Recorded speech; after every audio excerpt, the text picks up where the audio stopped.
നമസ്കാരം. ഞാൻ Dr.Sunil Mathew, associate professor of medicine. 2 വർഷമായിട്ട് ലോകത്തെ ഭീതിപ്പെടുത്തിയിരിക്കുന്ന കൊറോണ വൈറസിൽ നിന്ന് നമ്മൾ വിമുക്തമായിരിക്കുമ്പോഴാണ് ഇപ്പോൾ നമുക്ക് ഒമിക്രോൺ എന്നുള്ളൊരു കൊറോണ വൈറസ് വേരിയൻ്റ് നമ്മളെ പിടിച്ചിരിക്കുന്നത്. ഇത് ആദ്യമായി കണ്ടുപിടിക്കുന്നത് ബോട്സ്വാന എന്ന ആഫ്രിക്കൻ സ്ഥലത്ത് നിന്നാണ്. നവംബർ 11, 2021 ഈ വൈറസിനെ ആദ്യമായി സയൻറ്റിസ്റ്റ് വേർതിരിക്കുന്നത്.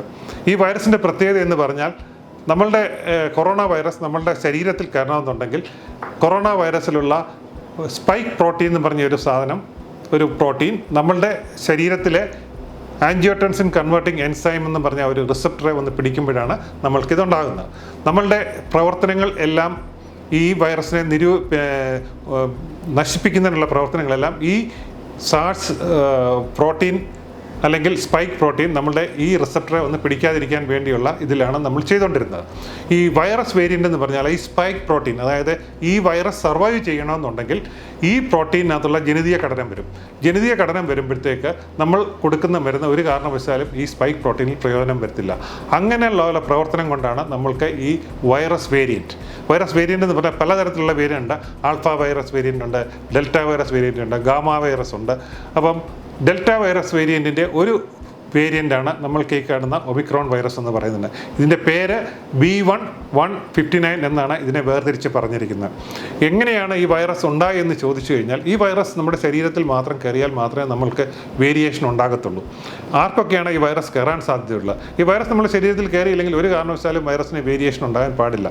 ഏതെങ്കിലും കാരണത്തിൽ വൈറസ് നമ്മുടെ ശരീരത്തിൽ കയറിയാൽ നമ്മളുടെ ശരീരത്തിൻ്റെ പ്രതിരോധ ശക്തി കുറഞ്ഞു നിൽക്കുകയാണെങ്കിൽ ഈ വൈറസ് മൾട്ടിപ്ലൈ ചെയ്ത് നമ്മുടെ ശരീരത്തെ കയറാൻ പറ്റും. അങ്ങനെ മൾട്ടിപ്ലൈ ചെയ്യുമ്പോൾ ഇന്നത് ജനിതീയ ഘടനത്തിന് മാറ്റം ഉണ്ടാകാൻ സാധ്യതയുണ്ട്. ആരിലൊക്കെയാണ് ഇതുണ്ടാകാൻ സാധ്യതയുള്ളത്? ഒന്ന്, ശരീരത്തിലെ പ്രതിരോധ ശക്തി കുറഞ്ഞ ആൾക്കാർ, അതായത് പ്രധാനമായും ഏതെങ്കിലും കാരണവശാൽ ക്യാൻസർ, ഓർഗൻസ് മാറ്റി വെച്ച് ഇരിക്കുന്നവർ, അതുപോലെ തന്നെ ഏതെങ്കിലും കാരണവശാൽ മരുന്നുകൾ ഉപയോഗിക്കുന്നവർ, ഇങ്ങനെയുള്ള ആൾക്കാർക്കൊക്കെ പ്രതിരോധ ശക്തി കുറഞ്ഞിരിക്കും. അങ്ങനെയുള്ളവരിൽ കയറി ഈ വൈറസ് സർവൈവ് ചെയ്തതിനായിട്ട് വേരിയേഷൻ ഉണ്ടാക്കി നമ്മളുടെ ശരീരത്തിൽ പ്രവർത്തനം ഉണ്ടാക്കുന്നു. രണ്ടാമത്തെ ഒരു കാര്യം, ഈ വൈറസ് കയറണമെന്നുണ്ടെങ്കിൽ നമ്മൾ പ്രോപ്പറായിട്ട് വാക്സിനേറ്റ് ചെയ്തിട്ടില്ലെങ്കിൽ തന്നെയും ഈ വൈറസ് നമ്മളുടെ ശരീരത്തിൽ കയറി വേരിയേഷൻ ഉണ്ടാക്കും. ഇത് രണ്ടുമാണ് പ്രധാനപ്പെട്ട ഘടകങ്ങൾ ഇപ്പോൾ കണ്ടുപിടിച്ചിരിക്കുന്നത്.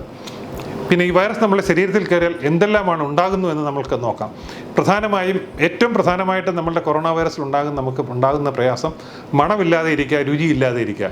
ഈ മണത്തിൻ്റെ പ്രശ്നവും രുചിയുടെ പ്രശ്നവും ഈ വൈറസിൽ ഇതുവരെ കണ്ടുവന്നിട്ടില്ല. സാധാരണ ഈ വൈറസ് ഒന്നുകിൽ അസിംപ്റ്റമാറ്റിക്, ഒരു പ്രശ്നവും രോഗികളിൽ ഉണ്ടാക്കത്തില്ല. ഒന്ന്. രണ്ടാമത്തെ കാര്യം, ചെറിയ ദേഹത്ത് വേദന, ശരീരത്തിന് വേദന, കൈക്ക് വേദന, കാലുകൾക്ക് കഴപ്പ്, വിശപ്പില്ലാതിരിക്കുക, ചെറിയൊരു ഛർദ്ദിക്കാൻ തോന്നുന്നു, ഇങ്ങനെയൊക്കെയുള്ള കാര്യങ്ങൾ മാത്രമേ ഇതുവരെ ഈ വൈറസ് ശരീരത്തിൽ കയറിയ രോഗികളിൽ കണ്ടുപിടിച്ചിട്ടുള്ളൂ. എന്തെല്ലാം പിന്നീട് ഉണ്ടാകുമെന്നുള്ളത് നമ്മൾക്ക് ഇതുവരെ അറിയത്തില്ല. കാരണം 1, 2, 3 ആഴ്ച മാത്രമേ ആയിട്ടുള്ളൂ ഈ വൈറസ് കണ്ടുപിടിച്ചിട്ടും ആൾക്കാരിൽ നിന്ന് വേർതിരിച്ചിട്ടും. അപ്പം നമ്മൾ കൂടുതലായിട്ടുള്ള കാര്യങ്ങൾ എങ്ങനെ ഉണ്ടാകുന്നു എന്നുള്ളത് നമുക്ക് സമയം കൊണ്ട് മാത്രമേ മനസ്സിലാക്കുന്നതിനായിട്ട് സാധിക്കുകയുള്ളൂ. പിന്നെ വരുന്ന പ്രിവെൻഷൻ, എങ്ങനെ നമുക്ക് ഈ വൈറസിനെ പ്രിവെൻറ്റ് ചെയ്യുന്ന ഏറ്റവും പ്രധാനപ്പെട്ട കാര്യം നമ്മൾക്ക് ചെയ്യാവുന്നത് എല്ലാവരും വാക്സിനേഷൻ എടുക്കുക. ഏറ്റവും പ്രധാനപ്പെട്ട കാര്യമാണ് വാക്സിനേഷൻ ഉണ്ടായാൽ ഈ വൈറസ് നമ്മളുടെ ശരീരത്തിൽ കയറുന്നതിൻ്റെ ഒരു പരിധി വരെ നമ്മൾക്ക് പ്രിവെൻറ്റ് ചെയ്യുന്നതിനായിട്ട് സാധിക്കും. രണ്ടാമത്തെ കാര്യം, നമ്മൾ കൊറോണയ്ക്കെല്ലാം നമ്മൾ നോക്കുന്നതായിട്ടുള്ള കാര്യം നമ്മളുടെ ഹാൻഡ് വാഷിംഗ്, പ്രോപ്പറായിട്ടുള്ള mask, distance keeping, that is 6 feet distance keeping, over crowding, അതായത് വലിയ സ്ഥലങ്ങളിലൊന്നും കൂടി നിൽക്കാതെ ഇരിക്കുക. പിന്നെ മുറികളിലൊക്കെ നമ്മൾ ഇരിക്കുമ്പോൾ സാധാരണഗതിയിൽ നല്ല വെൽ വെന്റിലേറ്റഡ് ആയിട്ടുള്ള റൂംസ് ഉപയോഗിക്കുക, എയർ കണ്ടീഷണറൊക്കെ ഓഫ് ചെയ്തിരിക്കുക. ഇതൊക്കെയാണ് നമ്മൾ കൊറോണയ്ക്ക് ചെയ്തുകൊണ്ടിരിക്കുന്ന ആ കാര്യങ്ങളൊക്കെ തന്നെ ഇതിനും ചെയ്യുക. പിന്നെ ഈ വൈറസ് എങ്ങനെ നമ്മുടെ ശരീരത്തിൽ കയറിയാൽ കണ്ടുപിടിക്കും? നമ്മൾ സാധാരണ കൊറോണയ്ക്ക് ചെയ്യുന്ന 2 ടെസ്റ്റുകളാണ്. ഒന്ന് RT-PCR ആൻറ്റിജൻ ടെസ്റ്റും. RT-PCRൻ്റെ കാര്യത്തിൽ മതി എന്നുള്ളതാണ് WHO പറഞ്ഞിരിക്കുന്നത്. പക്ഷേ എന്നിരുന്നാലും ചില പ്രശ്നങ്ങൾ RT-PCRലുണ്ട്. അതൊക്കെ നമ്മൾ ഭാവിയിൽ എങ്ങനെയായിരിക്കും ഇതെന്നുള്ളത് നമ്മൾ സമയം കൊണ്ട് മാത്രമേ മനസ്സിലാക്കാൻ സാധിക്കത്തുള്ളൂ. എന്നിരുന്നാലും ആൻറ്റിജൻ ടെസ്റ്റ് ഡെഫിനറ്റായിട്ടും പോസിറ്റീവായിട്ടായിരിക്കും ഈ പേഷ്യൻറ്റിനെ. അത് നല്ല ഒരു അനുഗ്രഹമായിട്ടുള്ള ഒരു ടെസ്റ്റാണ്. അതുകൊണ്ട് നമ്മൾക്ക് കണ്ടുപിടിക്കണമെങ്കിൽ റാപ്പിഡ് ആൻറ്റിജൻ ടെസ്റ്റ് പോസിറ്റീവായിട്ടുള്ളത് കണ്ടുപിടിക്കാം. പിന്നെ വേറെ ഒരു കാര്യം, ഈ വൈറസ് നമ്മൾക്ക് എന്തുമാത്രം പ്രശ്നങ്ങൾ ഉണ്ടാക്കും, എങ്ങനെ നമ്മളെ ഇത് കീഴടക്കും, എങ്ങനെയുള്ള കാര്യങ്ങളൊക്കെയും നമ്മൾക്ക് സമയം കൊണ്ട് മാത്രമേ മനസ്സിലാക്കാൻ സാധിക്കത്തേ ഉള്ളൂ. പിന്നെ നമ്മൾ സാധാരണ കൊറോണയ്ക്ക് ഉപയോഗിക്കുന്ന മരുന്നുകളൊക്കെയും ഈ വൈറസിന് പ്രയോജനമാണോ എന്നുള്ള ഒരു ചോദ്യമുണ്ട്. ആ പ്രയോജനം കിട്ടുമോ എന്നുള്ളത് നമ്മൾക്ക് സംശയമാണ്. കാരണം നമ്മളിപ്പോൾ നമ്മളുടെ ഇന്ത്യയിലൊക്കെ നമ്മൾ ഉപയോഗിക്കുന്നതായിട്ടുള്ള കോസ്റ്റ്ലി ആയിട്ടുള്ള ഒരു മോണോക്ലോണൽ ആൻറ്റിബോഡി ഉണ്ട്. അതിന് സാധാരണ പേര് പറഞ്ഞാൽ ട്രംപ് ഉപയോഗിച്ച ആൻറ്റിബോഡി എന്നാണ് പറയുന്നത്.